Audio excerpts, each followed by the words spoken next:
ಸರ್ಕಾರದ ಪ್ರತಿನಿಧಿಗಳ ವಾದ ಏನಿದೆ, ಸಂವಿಧಾನದ ಆಶಯಗಳು ಹಾಗೆ ನಿಯಮಗಳಿಗೆ ವಿರುದ್ಧವಾಗಿ RSS ನಡ್ಕೊಳ್ತಾ ಇದೆ, ಹೀಗಾಗಿ ಅದರ ಚಟುವಟಿಕೆಗಳನ್ನು ನಿರ್ಬಂಧ ಮಾಡಬೇಕು ಅನ್ನೋದು ಸರ್ಕಾರದ ಪ್ರತಿನಿಧಿಗಳ ವಾದ.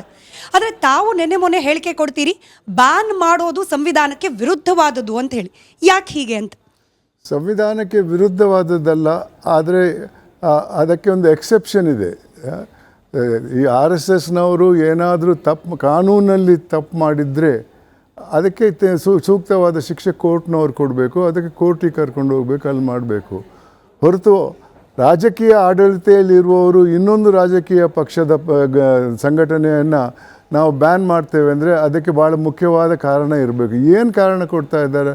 ಅವ್ರು ಏನು ಮಾಡ್ತಾ ಇದ್ದಾರೆ ಅಂದರೆ ಸಂವಿಧಾನಕ್ಕೆ ವಿರುದ್ಧವಾಗಿ ಕೆಲಸ ಮಾಡ್ತಾ ಇದ್ದಾರೆ, ಸಂವಿಧಾನಕ್ಕೆ ವಿರುದ್ಧವಾಗಿ ಅವರ ವಿಚಾರಗಳನ್ನು ಇಟ್ಕೊಂಡಿದ್ದಾರೆ ಅಂದರೆ ಅದಕ್ಕೆ ಪುರಾವೆ ಏನಿದೆ?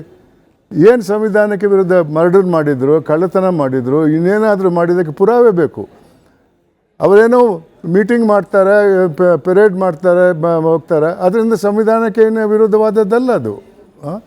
ಯಾವುದೇ ಒಂದು ರೀತಿಯಲ್ಲಿ ಕಾನೂನಿಗೆ ವಿರುದ್ಧವಾಗಿ ಕೆಲಸ ಮಾಡ್ತಾ ಇದ್ದರೆ ಅಂಥ ಸಂಘಟನೆಯ ವಿರುದ್ಧ ಬ್ಯಾನ್ ಮಾಡುವ ಅಧಿಕಾರ ಸರ್ಕಾರ